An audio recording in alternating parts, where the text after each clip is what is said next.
Hello दोस्तों। आज हम स्टेट पैटर्न को देखने जा रहे हैं। स्टेट पैटर्न हमारे डिज़ाइन पैटर्न में किसी भी ऑब्जेक्ट के बिहेवियर को उसके इंटरनल स्टेट के हिसाब से चेंज करने में हेल्प करता है। ठीक है, इस मतलब अ, कोई एक पर्टिकुलर ऑब्जेक्ट है, जैसे उसकी स्टेट चेंज होती है वो उसके बिहेवियर्स बदल जाते हैं। ठीक है। हम ये रियल लाइफ में काफ़ी जगह देख सकते हैं, पर समझने के लिए पहले एक सिंपल एग्जांपल से देखते हैं। ठीक है, तो स्क्रीन पे आपको दिख रहा होगा, मैंने ये एक बॉब करके क्लास बनाई है। ठीक है, बॉब के पास एक बॉब स्टेट है। ठीक है, बॉब हैज़ स्टेट। ठीक है, और यहाँ पे हमने उसको स्टार्टिंग में कंस्ट्रक्टर में एक सैड स्टेट दे रखा है। ठीक है, कि बॉब की जो स्टेट है वो सैड है। अब यहाँ पे एक चेंज स्टेट करके मतलब सेट स्टेट करके एक सेटर बना रखा है। एक है से हेलो और एक है डू वर्क। ठीक है, अब यहाँ पे बॉब स्टेट देख लेते हैं। बॉब स्टेट में दो मेथड्स हैं, एक से हेलो और एक डू वर्क। ठीक है, इसकी दो इम्प्लीमेंटेशंस बनाए हुए हैं। ठीक है, सैड बॉब क्या करता है, जब बॉब की स्टेट सैड होती है तो sad Bob says hello but sad bobs mopping while working. ठीक है, तो सैड बॉब रोते रोते काम करता है। ठीक है, अगर उसकी स्टेट हैप्पी होती है तो happy Bob says hello friend. ठीक है, इसका हेलो बोलने का स्टाइल भी चला बदल गया। ठीक है, और happy Bob dances while he works. ठीक है, तो हैप्पी बॉब हैप्पीली डांस करता है काम करते टाइम। ठीक है, तो इसकी जब स्टेट चेंज हो जाएगी, अगर वो सैड रहेगा तो ये वाले बिहेवियर्स करेगा, और अगर हैप्पी होगा तो ये वाले बिहेवियर्स करेगा। ठीक है, टेस्ट में मैंने क्या लिखा हुआ है, सिंपल एक बॉब का ऑब्जेक्ट बनाया, एक बॉब बनाया। तो फर्स्ट उसको से हेलो डू वर्क करा। तो स्टार्टिंग में हमने उसका कंस्ट्रक्टर में सैड बॉब सेट करा हुआ था। ठीक है, तो ये सैडली काम करेगा। फिर हमने उसकी स्टेट चेंज करके हैप्पी कर दी, अब ये हैप्पीली काम करता है। ठीक है, तो इसकी रनिंग देख लेते हैं एक बार कि किस तरीके से काम करा। तो स्टेट पैटर्न में हम मतलब काफ़ी सारी जगह देख सकते हैं कि अगर फॉर एग्जांपल मेरे किसी क्लास की स्टेट में मैंने कुछ वैल्यू भेज दी। सपोज एक क्लास थी जो कैशिंग और नॉन कैशिंग में डिफरेंटली बिहेव करती है। ठीक है, तो मैं उसमें देखूंगा कि अगर वो ऑब्जेक्ट जो फॉर एग्जांपल पर्टिकुलर ऑब्जेक्ट है, अगर वो मैंने कैश कर दिया है और फिर मैं उसे गेट करना चाहता हूँ टीबी से, तो मान लेते हैं कि वो जब इन स्टेट ऑफ कैश की वो ऑलरेडी कैश्ड है, तो वो डीबी में ना जाके वो रेडिस या किसी कैश से डेटा पिक करेगा। ठीक है, और अगर वो अनकैश्ड है तो वो डीबी में जाके अपनी वैल्यूज गेट करेगा। ठीक है, तो बेस्ड ऑन दीज हम किसी भी एक ऑब्जेक्ट की काम करने का तरीका चेंज कर सकते हैं बेस्ड ऑन स्टेट। ठीक है, ये रन हो गया है, तो इसमें देख लेते हैं।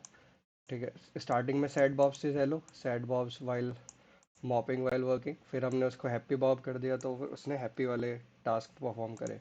ठीक है, अब देखते हैं कि स्टेट पैटर्न का यूज़ कैसे हुआ। ठीक है, तो जब बॉब का बिहेवियर बदल जाता है तब बॉब सैड स्टेट से हैप्पी स्टेट में चला जाता है और उसके बिहेवियर्स चेंज हो जाता है। सिमिलरली हम किसी भी तरीके के ऑब्जेक्ट के साथ कर सकते हैं। ठीक है, प्रोज एंड कॉन्स क्या रहते हैं स्टेट पैटर्न से, थोड़ा मेंटेनेबिलिटी एंड फ्लेक्सिबिलिटी रहती है। हम मल्टीपल स्टेट्स बना सकते हैं और कभी भी स्टेट चेंज कर सकते हैं किसी भी ऑब्जेक्ट की, और बेस्ड ऑन दैट अब इसमें बेनिफिट ये हुआ कि मेरे को इफ एल्स वाली कंडीशन नहीं लगानी पड़ी। ठीक है, अगर मैं स्टेट पैटर्न नहीं यूज़ कर रहा होता तो मैं यहाँ पे इफ एल्स लगा रहा होता कि क्या बॉब हैप्पी है, क्या बॉब सैड है। ठीक है, और अगर मेरे पास यहाँ पे 50 तरीके की बॉब की स्टेट रहती, बॉब के मतलब उसके मूड्स रहते 50 तरीके के, तो मेरे को 50-60 इफ एल्स की कॉम्बिनेशंस लगानी पड़ती। ठीक है, और वो काफ़ी कॉम्प्लेक्स भी हो जाता। अब इस केस में हमने क्या करा कि जो उसकी हर कंडीशन है कि किस कंडीशन में वो कैसे काम करता है, उसको हमने डिफरेंट क्लासेस में ले लिया। ठीक है, अगर मेरे पास उसकी लाइक सेवरल 50 कंडीशन है कि वो 50 डिफरेंट कंडीशन में काम कर सकता है। ठीक है, तो हमने 50 डिफरेंट क्लासेस ली और हमने उसको इंटरचेंजेबल बना दिया कि जब हमें उसकी जो स्टेट है, जैसे फॉर एग्जांपल उसके पास पैसे आए, बॉब्स हैज़ क्रेडिटेड सैलरी, तो Bob become happy happy Bob. ठीक है, तो इस तरीके के हम लॉजिक्स इजीली यूज़ कर पाएंगे। ठीक है, अब बस इसका कौन ये रहता है कि क्योंकि अगर हमें हमको 50 स्टेट्स मेंटेन करनी पड़ेंगी तो वो काफ़ी थोड़ा लाइक कॉम्प्लेक्स चीज़ हो जाती है। बट फ्लेक्सिबिलिटी के पर्सपेक्टिव से काफ़ी अच्छा है।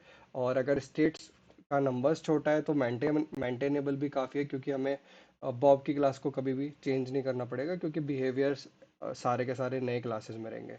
बट अगर इनका स्टेट्स का नंबर बहुत बड़ा हो जाता है तो थोड़ा टीडियस हो जाता है इसको मेंटेन रखना।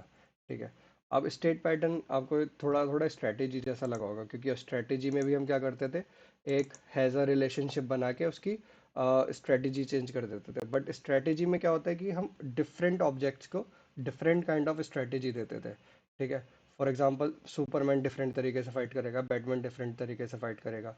ठीक है। स्ट्रैटेजी पैटर्न का अगर आपने एग्जांपल नहीं देखा हो तो आप स्ट्रेटजी पैटर्न वाली वीडियो देख सकते हैं। उसमें ये था कि हम मल्टीपल ऑब्जेक्ट्स में डिफरेंट डिफरेंट बिहेवियर्स परफॉर्म कर रहे थे। बट स्टेट पैटर्न में हम क्या करते हैं, हम एक ही ऑब्जेक्ट का बिहेवियर चेंज कर रहे होते हैं। ठीक है। एक ही ऑब्जेक्ट की स्टेट के ऊपर उसके बिहेवियर्स बदल रहे होते हैं। ठीक है। ये मेजर डिफरेंस है जो स्ट्रेटजी पैटर्न्स के साथ लगता है। ठीक है। तो स्टेट पैटर्न में इतना ही था। मिलते हैं दूसरी वीडियो में किसी और डिज़ाइन पैटर्न के साथ। अगर आपको ये वीडियो अच्छा लगा हो तो इसको लाइक कीजिए, चैनल को सब्सक्राइब करिए, और मिलते हैं अगली वीडियो में। तब तक के लिए अलविदा, बाय, थैंक्स।